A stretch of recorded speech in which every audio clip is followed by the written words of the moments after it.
नमस्कार, सुबह की खबरों में स्वागत है आपका।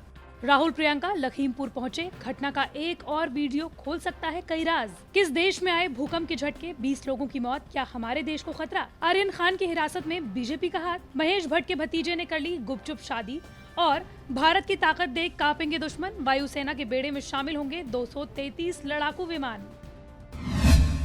उत्तर प्रदेश के लखीमपुर खीरी में बीते 3 अक्टूबर को हुई बीजेपी नेताओं और किसानों के बीच हिंसक झड़प के बाद मजा घमासान अब तक खत्म नहीं हो रहा है।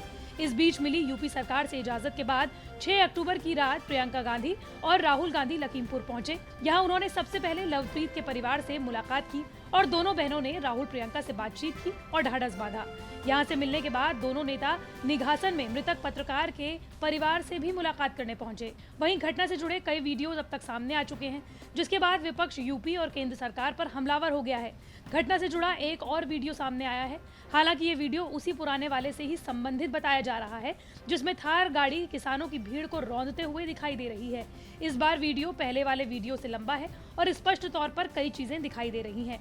सोशल मीडिया पर तेजी से वायरल हो रहे वीडियो में थार गाड़ी किसानों के जुलूस को रौंदते हुए तेजी से निकलती हुई दिखाई दे रही है।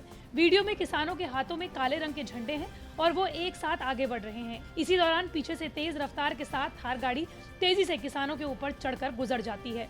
पीछे 2 अन्य कारें भी जाती हुई दिखाई दे रही हैं। घटना के फौरन बाद लोग इधर उधर भागने लगते हैं। लखीमपुर खीरी की घटना के बाद किसानों ने केंद्रीय मंत्री अजय मिश्र टेनी और आशीष मिश्र पर गाड़ी चढ़ाने का आरोप लगाया। हालांकि केंद्रीय मंत्री और उनके बेटे दोनों बार बार आरोपों को खारिज करते हुए नजर आ रहे हैं। दोनों का दावा है कि जिस समय घटना हुई उस वक्त वो घटना स्थल पर मौजूद नहीं थे। हालांकि सुप्रीम कोर्ट ने पूरे मामले पर स्वतः संज्ञान लिया है। पाकिस्तान के हरनेई इलाके में 7 अक्टूबर के तड़के भूकंप के झटके महसूस किए गए। पाकिस्तानी मीडिया के मुताबिक हादसे में कम से कम 20 लोगों की मौत हो गई, वहीं करीब 150 लोगों के घायल होने का अनुमान है। इसके अलावा कई मकानों को भी नुकसान पहुंचा है। भूकंप की तीव्रता काफी तेज थी और आसपास के कई जिलों में नुकसान की बात सामने आ रही है। समाचार एजेंसी शिन्हुआ के मुताबिक भी हादसे में करीब 20 लोगों की जान गई है। पाकिस्तान के हरनेई क्षेत्र में रिक्टर स्केल पर भूकंप की तीव्रता 6.0 मापी गई है। नेशनल सेंटर फॉर सेस्मोलॉजी के मुताबिक भूकंप के झटके 7 अक्टूबर के सुबह 3:30 बजे महसूस किए गए। फिलहाल किसी तरह घायल लोगों का अस्पताल में इलाज किया जा रहा है, लेकिन पाकिस्तानी मीडिया के मुताबिक विजुअल्स जो सामने आ रहे हैं उसके मुताबिक हरनेई के अस्पतालों में बिजली नहीं है। वहाँ घायल लोगों के परिजन मोबाइल टॉर्च की रोशनी से इलाज कर रहे हैं। अधिकारियों के मुताबिक भूकंप का असर कई जिलों में है। ऐसे में घायलों की सटीक संख्या बताना संभव नहीं है। महाराष्ट्र सरकार में कैबिनेट मंत्री नवाब मलिक ने क्रूज रेव पार्टी को लेकर बीजेपी पर बड़ा आरोप लगाया है।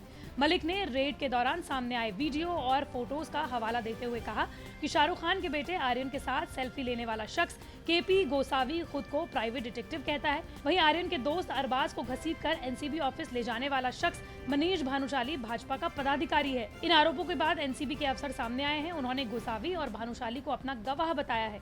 एनसीबी ने कहा कि कानून के मुताबिक सिर्फ गोसावी और भानुशाली ही नहीं बल्कि 10 बाहरी लोगों की क्रूज पर रेड के दौरान मदद ली गई थी। ये सभी जांच एजेंसियों के गवाह हैं।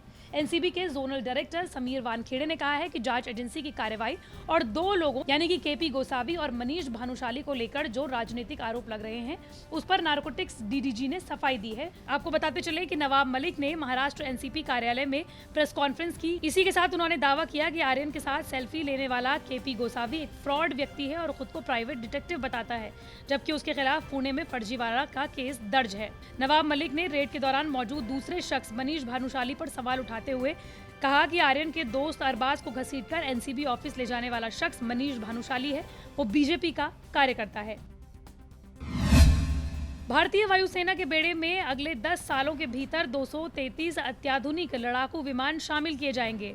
नए विमानों की खरीद के लिए आरंभिक प्रक्रिया शुरू हो चुकी है। सरकार की योजना है कि ज्यादातर लड़ाकू विमानों का निर्माण देश में ही किया जाएगा। इससे एक तरफ जहां वायुसेना के लिए पुराने मिग विमानों को हटाने का रास्ता साफ होगा, वहीं देश में लड़ाकू विमानों के निर्माण से आत्मनिर्भर भारत अभियान को भी गति मिलेगी।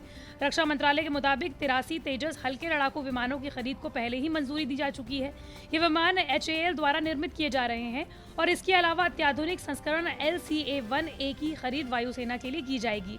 हालांकि इसके आरंभिक संस्करण के 22 विमान वायुसेना पहले ही खरीद चुकी है। रक्षा मंत्रालय के मुताबिक इसके लिए 38,000 करोड़ रुपए भी स्वीकृत किए जा चुके हैं। फिल्म मेकर महेश भट्ट के भतीजे जो कि खुद फिल्म मेकर भी हैं। विक्रम भट्ट ने पिछले साल गुपचुप तरीके से श्वेतांबरी सोनी से शादी रचा ली। पत्नी के लिए स्पेशल पोस्ट लिखते हुए डायरेक्टर ने इसकी घोषणा की। साथ ही श्वेतांबरी को बर्थडे विश भी किया। रिपोर्ट्स की माने तो विक्रम भट्ट ने श्वेतांबरी संग पिछले साल शादी रचाई, तभी से विक्रम ने ये बात छिपा कर रखी। केवल विक्रम के परिवार वाले और करीबी दोस्तों को ही ये बात मालूम थी। आपको बताते चले कि ई टाइम्स के सूत्रों के मुताबिक श्वेतांबरी सोनी भी इंडस्ट्री का हिस्सा हैं। वो ट्रिनिटी आर्ट गैलरी से जुड़ी हैं जो मुंबई में है।